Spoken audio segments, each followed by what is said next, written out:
Hi everybody. I thought that I would stick with my theme from the last talk and keep talking about feeding. But since we kind of talked about the preschool toddler age group last time, I thought maybe we'd go a little earlier in life and talk about breastfeeding.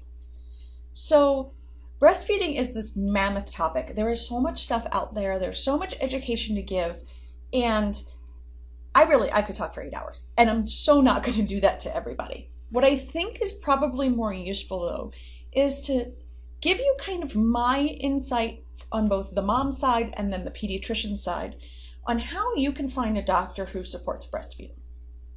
Because, look, any doctor in the United States today, if you ask them, every pediatrician is going to say, yes, I support breastfeeding. Because to not do so pretty much makes you an idiot. Because we all know it's by far the best way to feed a baby if it's possible. And to say otherwise is just not going to play well with people. So it's the rare doctor who's going to say to you, I don't really do that breastfeeding thing. I don't do that. But what you'll find in general as a breastfeeding mom is that there are kind of three branches of I support breastfeeding.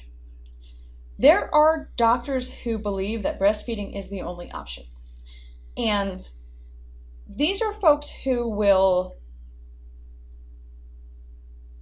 strongly discourage the use of other feedings to the point where moms feel like they don't have a choice and they're a bad mom if they don't breastfeed. There are doctors on the other side of things who they tolerate breastfeeding, they're fine with breastfeeding, but the minute a little glitch comes up, they're not sure what to do with that. And so the automatic response is feed the baby formula. But then there's some folks who fall into the middle of that. They are knowledgeable and capable of helping you with breastfeeding. They understand the ins and outs of this. But they also understand that you need to find a feeding method that works for you and the baby. Nobody else has any say in this. So I think what most moms are really looking for is that middle group, the ones who know stuff about breastfeeding and can be helpful, but are neither judgy about the choice to use formula, nor are they dismissive of the desire to breastfeed. We're kind of looking for that like moderate group, I guess, if we want to call ourselves that.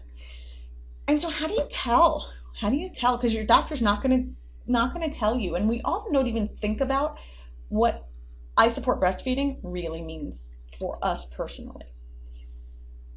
Unfortunately for you, the best place to identify doctors and which group they fall in is actually in the newborn nursery, which you're not really privileged to until you're there with your baby. And ideally, most of us want to know who our pediatrician is before we have the baby, not after.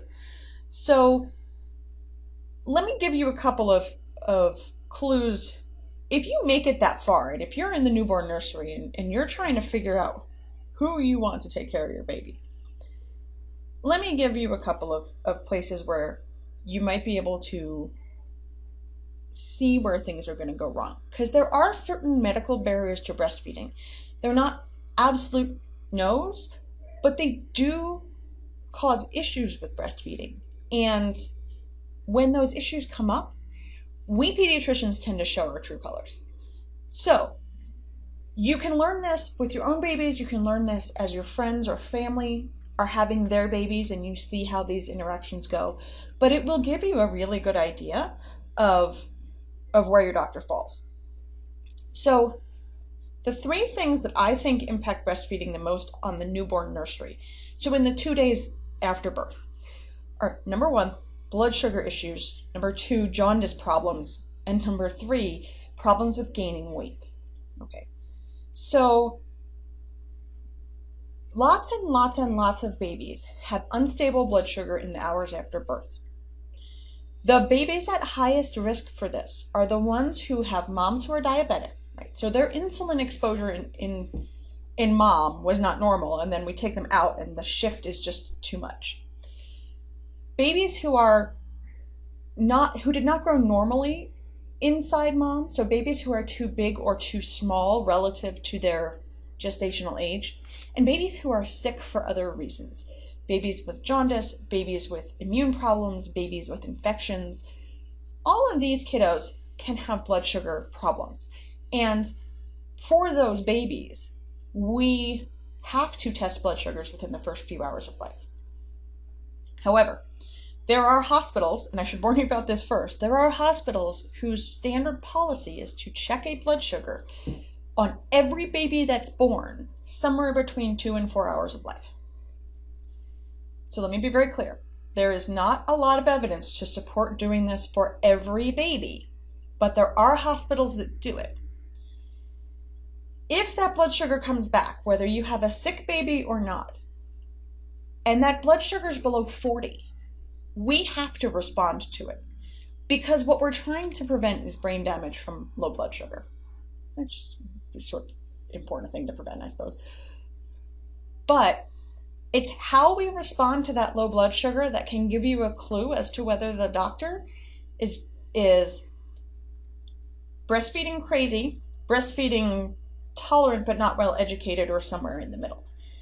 So the best way to treat blood sugar problems, low blood sugar problems, is to feed the baby. It works great. We put food in them, they do fantastically, and they get past it. So there are doctors who, as soon as a blood sugar gets a little below 40, they'll want to give your baby formula. Because I know how much I'm giving them, I know exactly how much sugar they're getting, and I know their sugar is going to come up. But that may not be what you want. You may not want to expose your baby to formula if your breastfeeding is going really well right now. Likewise, there's this other side of things where doctors will actively discourage you from using formula almost at all costs and push you to breastfeed even if the blood sugar number makes you nervous and you'd just rather get some formula in the baby. And again, in the interest of being clear, there's no right answer here. The right answer is get food in the baby. But breast milk or formula, they both have their ups and downs in this situation. And so you can kind of tell who prioritizes what by which one they recommend to you, or if they give you the choice. The second condition was jaundice. So here's the deal. When your baby is born, your baby has been stealing oxygen from you for like 9 months. They've got a bunch of extra blood cells. As soon as they hit the air and they no longer have to steal oxygen from you, they don't need all those extras and they start to break them down. Like when we break everything down, it makes a waste product, and we call that bilirubin, but it's the yellow stuff that makes you jaundiced. Bilirubin is something we make all the time in small amounts. The way that we get it out of our cells is through our stools. I know that's not like a pretty answer, but it's actually the truth. You poop it out. So babies who poop more clear their bilirubin faster. Babies who eat more poop more.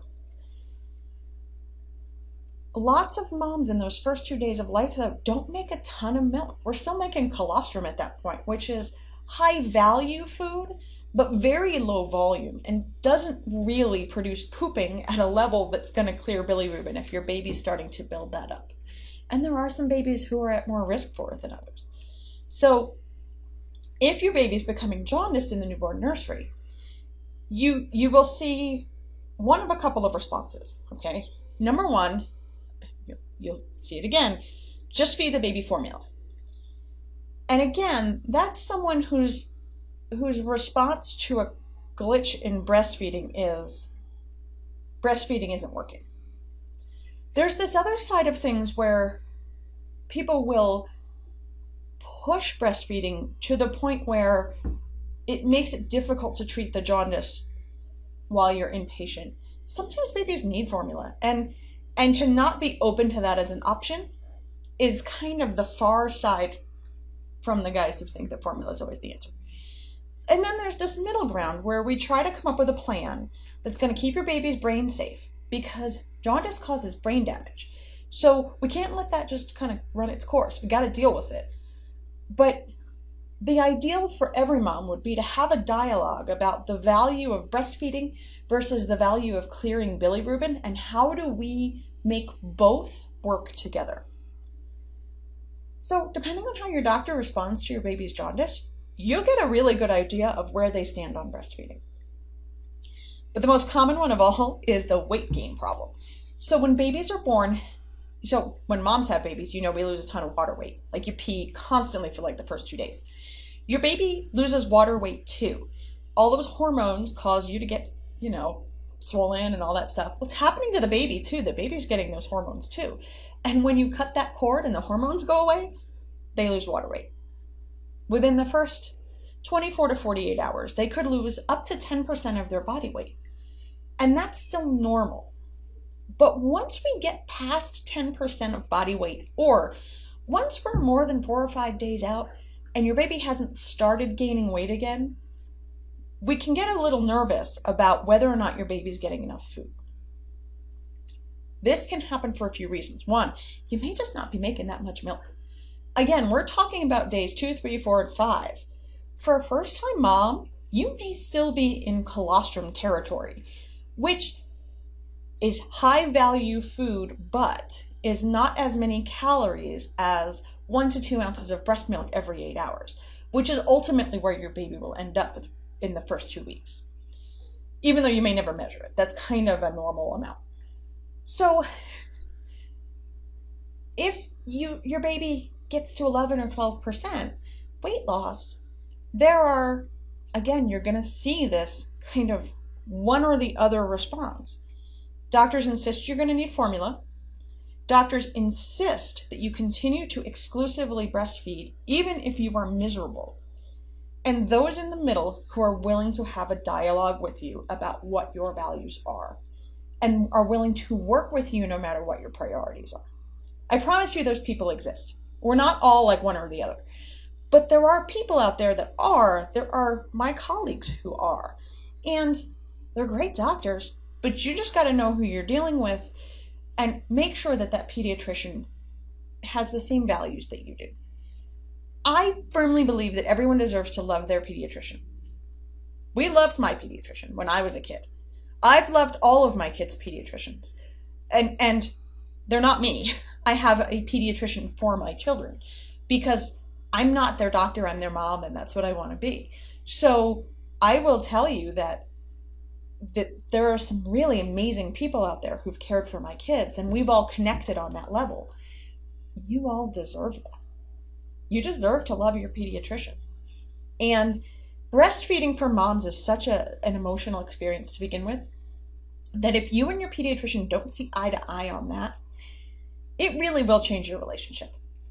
So I would hate for you to get to the point where you are in the newborn nursery and your baby has low blood sugar, jaundice, or isn't gaining weight, and you are in this place where you suddenly realize that your pediatrician doesn't value breastfeeding the same way that you do.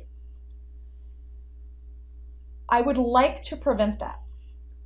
So how do you know before you get to the newborn nursery? Well, number one, talk to your friends. Because if you have friends who are having babies, somebody has had jaundice, low blood sugar, or poor weight gain. It's just too common. Someone you know has had that. Ask them what their pediatrician was like. Ask them how they felt about breastfeeding. And ask them when stuff went wrong with breastfeeding, and there's almost always a bad day, how did they respond? Did they insist that you use formula because breastfeeding wasn't sufficient? Did they make you feel like a bad mom because you asked if the baby needed formula because you're worried the baby's not getting enough food, and that's what moms do? We're wired to do this. Or did he fall someplace in the middle of all of that and talk to you about the risks and benefits of both, and you come to a shared decision? And that's the key, is it should be shared decision making. If you feel like you're not sharing decision making around breastfeeding, you are not in the right relationship with the right doctor. So ask your friends. Your friends will happily tell you. If you want to interview a pediatrician, you can ask them if they support breastfeeding, but they're going to say yes. So let me just cut that off for you. Okay. What you can ask is, do you ever recommend formula? And what brand of formula do you recommend? It's not so much about the brand, but it will get them to talk to you a little bit about what they're thinking. And you may get some sense of, if they say, I never recommend formula, that's a certain kind of doctor who's falling a certain place on that spectrum of breastfeeding support. That might work for you, but you should probably know that may be a doctor who doesn't see formula as an option. If you do see formula as an option or something you want to supplement with for the first few days to preserve your sanity, that's not going to match. And that may cause you some stress in the first few days of life. The other question to ask is, if I have a problem breastfeeding, what resources do you have to support me? And if they say, well, we'll keep checking the baby's weight and you can keep coming back here.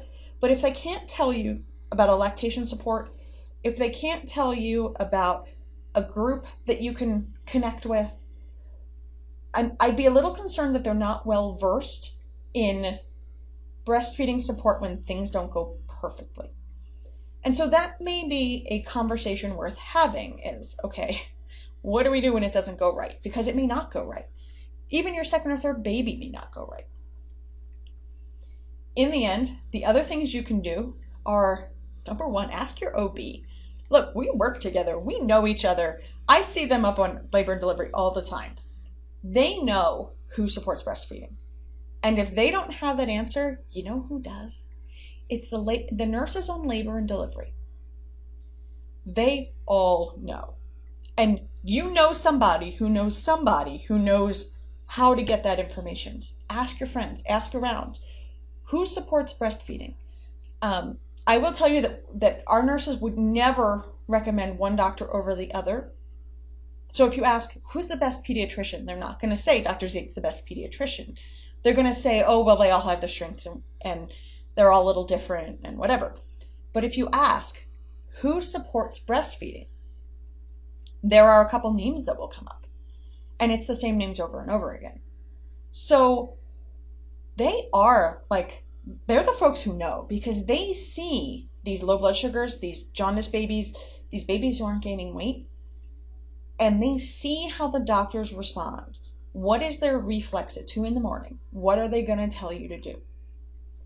And that is by far the most telling. It's what we do under pressure that tells you how we really feel about lots of things in this world, but in particular breastfeeding. So in terms of my personal position, I will tell you that I kind of fall in the middle. I was a pediatrician, so I very much felt the pressure to breastfeed exclusively. That's what we do. If you don't, you're a bad mom. I had that whole mom shaming thing going on. It was not cool for the first one. And my first child has a tongue tie, which we diagnosed at 11 years old. But when I look back on his nursing in the beginning, oh, that's what that was all about. Because he was the worst breastfeeder ever. The worst breastfeeder. He was really awful. He's a very lovely boy now, but at the time, it was not fun. And I really stuck with breastfeeding only by sheer force of will at that point because it was so challenging. And I did give him formula at a couple of points because I just needed the crying to stop. And I've walked away from that, number one, knowing that, look, if I got it done, any mom can breastfeed. But also, you got to do what's right for your kid, and nobody should ever make you feel bad about that. And if formula is the right choice for that baby, then, Lord, I will help you feed that baby myself, if that's what it takes. But that perspective comes from my personal experience. And you would have no way to know any of that if I didn't tell you that. It's not hung up on a sign in my office. And if you ask me if I support breastfeeding, I'm going to say yes. But that yes for me may mean something very different than yes from another provider. So, if you're on your tour of labor and delivery and you happen to ask the nurse who's giving you the tour who supports breastfeeding, which pediatricians do, that can be really helpful. Ask your friends. I can tell you, like I said, I'll just tell you where Dr. Cortez and I fall out in that spectrum. We're moms, we kind of got it. And then you can judge from there where you think you belong in a pediatric practice. Because all the education I can give you, right now doesn't mean anything if in the moment with that baby on that first day, you and I don't agree on how to proceed when things don't work out perfectly. If you have questions about breastfeeding, let me know. If I don't have the answer, I will point you in the right direction of people who do. Ask your OBs, talk to your friends, and make sure that you know what it is that you want so that I can help you and your doctor can help you find the best way to feed your infant. My final parting words to you are this. Breastfeeding is wonderful, but fed is best. We will find a solution that works for you. No matter how we get there, I promise you that you and your pediatrician can come to some agreement on the best way to feed your baby. If you have questions, let me know. If you've got other suggested topics, please let me know. Otherwise, I will talk to y'all next week. Bye, guys.